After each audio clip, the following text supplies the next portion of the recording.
Sinar mentari keemasan semarak bak madu menyinari gedung-gedung bergaya klasik nan megah di Akademi Sihir membuat Shirone takjub tak terkira. Pemandangan megah terhampar di hadapannya, dari menara-menara tinggi yang menjulang gagah hingga taman-taman hijau rimbun, semuanya memancarkan keindahan surreal. Ia berpikir dalam hati, merasa seolah baru saja tersesat ke dunia yang sama sekali berbeda. Saat memasuki aula utama yang megah, pandangan Shirone langsung tertuju pada sebuah papan pengumuman besar di bingkai emas ukiran halus, tergantung anggun pada pilar marmer. Ia bertanya penasaran, "Ini papan pengumuman ya?" Mendekat lagi, Shirone menyadari bahwa itu adalah papan peringkat prestasi untuk seluruh tingkat menengah. Ia menyapu pandangannya ke daftar dan sebuah nama di posisi teratas menarik seluruh perhatiannya. Peringkat pertama adalah Amy Karmis, keluarga Karmis. Bukankah itu keluarga bangsawan kelas 1? Perasaan takjub sekaligus gembira melonjak di hati Shirone. Ia mengencangkan sedikit tali tasnya, bergumam pada dirinya sendiri, "Sungguh tak bisa dipercaya, semua yang namanya tertera di sini adalah talenta sepertiku, tapi tak disangka yang teratas di antara kita adalah dia." Kobaran tekad membara di mata biru Shirone. Dadanya berdebar-debar, bukan karena takut, melainkan karena hasrat menaklukkan yang membara. "Aku juga ingin mencoba, aku pasti bisa melakukannya. Aku akan mulai belajar dari awal di tempat ini." Dalam mata biru safir Shirone bersinar tekad baja saat dia menetapkan tujuannya. Tiba-tiba, suara ramai dari suatu tempat terdengar, "Hei, Amy, ayo kita pergi bersama." Nama itu membuat Shirone terkejut. Dia bertanya dalam hati, "Amy yang mereka sebutkan, mungkinkah Amy Karmis, kepala tingkat menengah itu?" Begitu selesai berpikir, Shirone berbalik dan matanya langsung tertumbuk pada sosok gadis berambut merah yang berdiri di kejauhan, memegang sebuah buku. Dak, jantung Shirone berdebar sesaat, lalu berdetak terus-menerus seperti jenderang perang. Dia membeku, setetes keringat dingin tanpa sadar mengalir di pelipisnya. Di bawah cahaya kuning hangat dari koridor akademi, aura dingin yang terpancar dari Amy membuat ruang di sekitarnya seolah membeku. Dak, saat mata tajam Amy menatap lurus padanya, kepingan-kepingan kenangan mengerikan yang Shirone coba kubur tiba-tiba pecah dan membanjiri dirinya. Gambaran Shirone kecil, lemah, dicengkeram kerah bajunya oleh pria-pria besar. Wajah mereka menyeringai dengan senyum buas. Lalu pemandangan berubah, masih di gang gelap itu, para pengganggu tergeletak di tanah, sementara dia berdiri di sana, sendirian di tengah kekacauan. Bayangan masa lalu menyelimuti Shirone. "Di mana kau belajar sihir?" Sebuah ingatan penuh kemarahan tiba-tiba muncul, memenuhi ruangan dengan aura gelap kemerahan. Dalam kemarahan, Amy Karmis berteriak, matanya merah menyala karena kebencian dan ketidakpercayaan. Bagaimana bisa seorang warga biasa? Namun, itu hanyalah kilasan masa lalu. Kenyataannya adalah pagi yang damai di koridor megah akademi. Sinar matahari hangat menyinari rambut merah cerah Amy saat ia berjalan tenang, lengan memeluk sebuah buku. Wajahnya tenang, sangat kontras dengan gambaran kemarahan dalam ingatannya. Tiba-tiba, suara nyaring terdengar dari belakang, memecah keheningan. Seorang teman berambut oranye bergegas mendekat, meraih lengan Amy. "Amy, aku sudah bilang kita akan pergi bersama, dasar bodoh." Di sudut tersembunyi di balik pilar besar dekat situ, Shirone menahan napas, jantungnya berdegup kencang. Ia meringkuk dalam bayangan, diam-diam mengamati kedua gadis yang mendekat. "Kumohon, semoga dia tidak melihatku." Ia berdoa dalam hati, menelan ludah dengan cemas. "Kumohon." Untungnya, kedua gadis itu melewatinya tanpa menyadarinya. Setelah berjalan beberapa saat, teman Amy penasaran menoleh ke arah Shirone bersembunyi. Dengan pipi merona dan mata melamun, ia berkicau.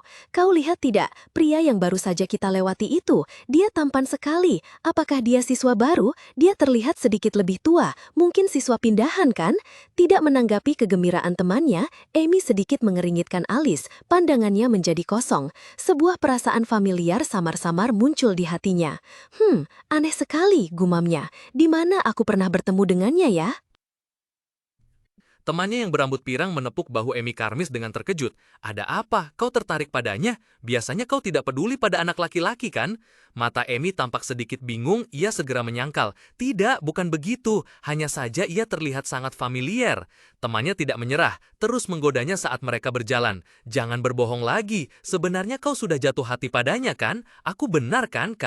Tidak, aku sudah bilang bukan, jawab Amy kesal, wajah cantiknya memerah. Sebagai siswa kelas menengah terbaik, Amy Karmis adalah sosok yang ideal di mata semua orang.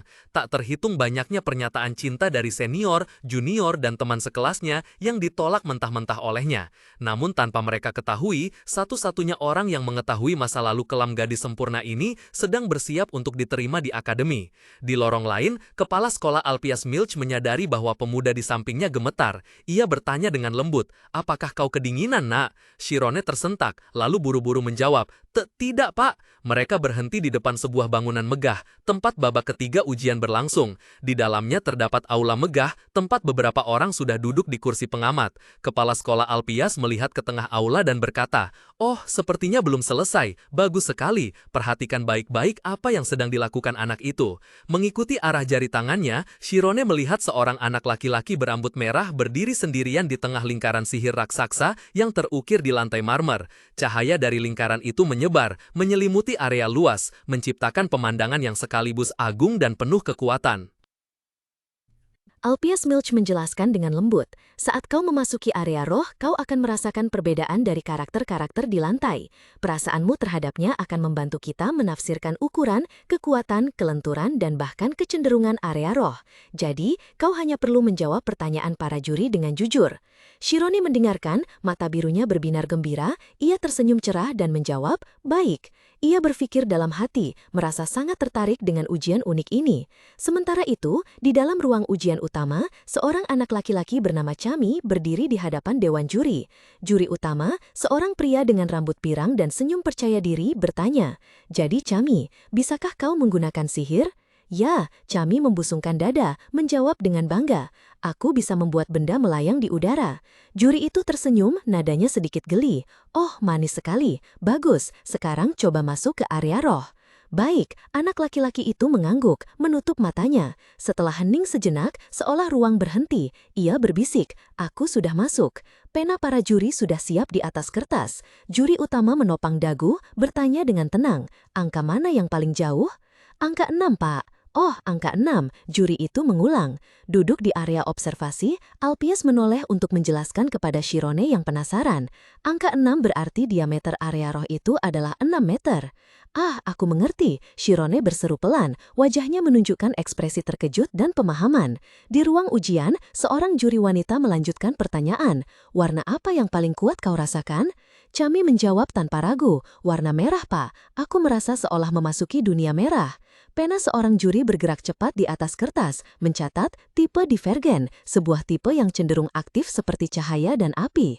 Juri itu berkomentar dalam hati, hal ini masuk akal, karena area roh anak laki-laki itu sedikit lebih besar dari usianya. "Apakah kau melihat menara raksasa?" "Itu ada di sisi kiri saya, Pak." "Lalu bagaimana dengan suhu yang kau rasakan?" Chami merenung sejenak lalu menjawab, Saya merasa sedikit panas, saya berkeringat, Pak."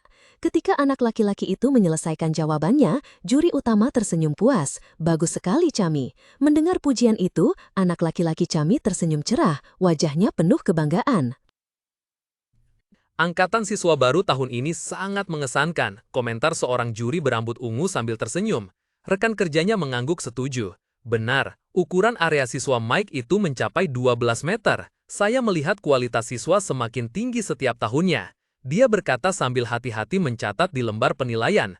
"Penggunaan area baik, tapi daya tahannya masih sedikit lemah." Suara formal terdengar, memotong diskusi. Berikutnya, Shirone Aryan. Saat Shirone bersiap, kepala sekolah Alpias Milch meletakkan satu tangan di bahunya. Matanya lembut penuh dorongan. "Ayo, jangan terlalu terbebani dan tunjukkan semua kemampuanmu ya." Shirone berbalik, menjawab dengan senyum tekad. "Ya, saya akan berusaha sekuat tenaga." Saat Shirone masuk, para juri mulai berbisik-bisik. Juri berambut pirang menyipitkan mata, membolak-balik berkas Shirone dan berpikir, "Jadi, ini anak yang diterima kepala sekolah dengan jalur khusus. Pilihan yang aneh, usianya juga tidak muda lagi. Dia memakai nama keluarga Ogent. Apakah keluarga itu tidak punya reputasi? Mungkin kasus bakat yang ditemukan terlambat." Berlawanan dengan rasa ingin tahu rekan kerjanya, juri wanita berkacamata tampak lebih skeptis. Mungkin di luar dia dianggap istimewa, tapi di sekolah ini dia akan cepat terkubur saja." Juri berambut pirang bertanya, dengan nada profesional, Shirone Aryan, bisakah kamu menggunakan sihir? Berdiri tegak menghadap dewan, Shirone menjawab jujur, maaf tidak, saya belum pernah belajar apapun. Jawaban itu membuat juri sedikit terkejut. Begitu ya, bahkan jika belum belajar, dia seharusnya bisa melakukan beberapa hal. Dari satu sudut, kepala sekolah Alpies mengamati semuanya dengan senyum misterius. Dia sudah menduga reaksi ini. Itulah yang akan mereka pikirkan, gumamnya dalam hati. Sihir adalah tindakan manifestasi pengetahuan dalam pikiran. Anak-anak bangsawan diajarkan banyak hal, sehingga mereka menggunakan sihir secara alami. Tetapi anak itu sama sekali tidak memiliki dasar pengetahuan seperti itu. Memecah keheningan, juri berkata, baiklah, sekarang masuklah ke dalam lingkaran dan masuki area rohmu. Seorang juri tak sengaja bertanya, kamu bisa memasuki alam roh kan? Shirone menjawab pelan, saya akan coba. Para juri duduk di balik meja panjang berukiran indah, mengamati dengan tenang. Salah satu dari mereka berpikir, untungnya, sepertinya ini bukan kasus favoritisme terang-terangan. Shirone perlahan memejamkan mata, memusatkan seluruh pikirannya. Aliran aura biru mulai terpancar, menyelimuti tubuhnya. Energi sihir semakin kuat, berkumpul di kedua tangannya yang mengepal erat. Pemandangan sekitar tiba-tiba tenggelam dalam kegelapan pekat, dan di bawah kaki Shirone, sebuah lingkaran sihir raksasa memancarkan cahaya pirus yang cemerlang, diukir dengan aksara kuno yang misterius. Petir murni dari atas menyambar, terhubung dengannya, membuat sekeliling bergetar. Aksara-aksara kuno melayang di ruang hampa. Ketika kesadarannya perlahan kembali, Shirone membuka matanya lebar-lebar, keringat membasahi dahinya, wajahnya menunjukkan ekspresi terkejut yang luar biasa. Ternyata begini. Suara seorang juri terdengar, menariknya kembali ke kenyataan. Baiklah, Shirone, beritahu kami angka terjauh yang kamu lihat. Shirone masih berdiri diam, sepertinya belum sepenuhnya pulih dari pengalaman tadi. Juri itu harus memanggil lagi, murid Shirone. Melihatnya ragu-ragu, juri lain tertawa senang. Hohoho, sepertinya anak ini sedang malu. Saat itu, kepala sekolah Alpeas Milch berbicara dengan nada lembut dan hangat. Shirone, kamu hanya perlu menjawab dengan jujur. Kami sama sekali tidak membuat peringkat, kami hanya berusaha menemukan metode pendidikan terbaik untukmu. Setelah jeda sejenak, Shirone menjawab, saya melihat sebuah angka, tapi itu sangat panjang sampai saya tidak bisa membacanya. Juri itu mengerutkan kening dan bertanya lagi, kamu tidak bisa membacanya? Itu tidak didasarkan pada penglihatan, melainkan apa yang kamu rasakan. Shirone buru-buru menjelaskan, bukan, maksud saya bukan begitu, saya bisa merasakannya, tapi itu terlalu panjang, bahkan sekarang itu masih terus memanjang. Juri itu mengerutkan nafas, ekspresinya bercampur antara sedikit ketidakberdayaan dan keheranan. Benarkah? Baiklah kalau begitu, mulailah dengan angka-angka pertama yang bisa kamu lihat. Shirone menundukkan kepala, wajahnya penuh kebingungan, hanya bisa bergumam pelan, Di dalam ruang spiritual, Shirone mengambang di tengah lautan cahaya pirus yang misterius. Tak terhitung simbol dan angka bercahaya melayang di sekitarnya seperti bintang-bintang, dan seuntai data berkilauan membentang di depannya. Saat ia berujar pelan, suaranya bergema dalam keheningan. Itu 3,14. Di ruang ujian, seluruh dewan juri tertegun. Apa? Seorang profesor berambut pirang berseru, wajahnya menunjukkan keraguan. Shirone, tidak ada angka 3,14 dalam daftar angka yang kami tetapkan. Apa kau yakin? Shirone tetap memejamkan mata, seolah sepenuhnya terfokus pada dunia batinnya, menjawab dengan tenang. Begitukah? Tapi itulah yang saya lihat. Juri wanita berambut ungu berkacamata merenung sejenak lalu berbicara, matanya memancarkan keterkejutan dan pemahaman. Benarkah? Tentu saja ada beberapa kasus di mana konstanta pi muncul. Itu berarti ukuran area miliknya telah melampaui batas yang kita tetapkan. Mungkinkah ia benar-benar telah melampaui 30 meter? Seorang juri dengan sanggul di puncak kepalanya lalu bertanya lagi, jadi warna apa yang paling kuat kau rasakan? Adegan kembali ke Shirone. Ia berdiri di tengah ruang biru kehijauan, matanya terbuka lebar memantulkan cahaya cemerlang di sekelilingnya. Itu biru, ia menegaskan. Seluruh ruang dipenuhi warna biru. Di dalam ruangan, bisikan-bisikan mulai terdengar. Jika itu biru, bukankah itu jenis konvergensi? Tanya seseorang. Orang lain dengan bingung membalas. tapi area miliknya sebesar itu. Di tengah kebingungan semua orang, kepala sekolah Alpius Milch menatap kosong ke angkasa. Wajahnya yang biasanya ramah kini tegang, mata emasnya memancarkan kejutan.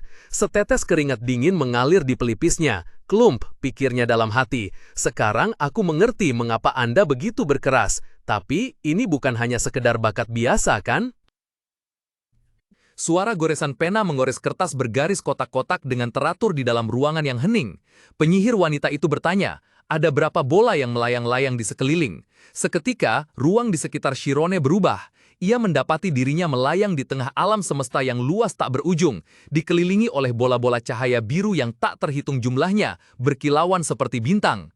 Apakah mereka menanyakan tentang benda-benda ini? Shirone bertanya pada dirinya sendiri, mata birunya sedikit terkejut. Ia cepat menyadari bahwa menghitung satu persatu bola adalah mustahil. Namun, kemudian, perasaan ajaib muncul dari lubuk hatinya. Aku tidak perlu menghitung satu persatu, karena aku bisa merasakannya. Berdiri di tengah lingkaran sihir yang bersinar terang dengan karakter kuno yang rumit, Shirone memejamkan mata, memusatkan seluruh pikirannya untuk merasakan aliran energi di sekitarnya. Setiap bola, setiap partikel cahaya, terlihat jelas dalam benaknya. Ia dengan yakin mengucapkan kata-kata, suaranya bergema di ruang yang hening. Ada 867 bola. Jawaban yang sangat akurat itu membuat penguji terkejut, tergagap. 8. Tangan yang memegang pena mulai gemetar tak terkendali saat mencatat angka 8, 6, 7 di lembar penilaian. Angka ini sesuai dengan rasio kepadatan yang mencengangkan. Ketenangan awal kepala sekolah telah sepenuhnya hilang. Alpeas berdiri tegak, wajahnya yang baik hati kini menjadi sangat tegang, matanya berkedip dengan keterkejutan bercampur kekhawatiran. Melihat hasilnya, sebuah pikiran yang mengkhawatirkan tiba-tiba muncul di benaknya. Ini agak berbahaya sekarang.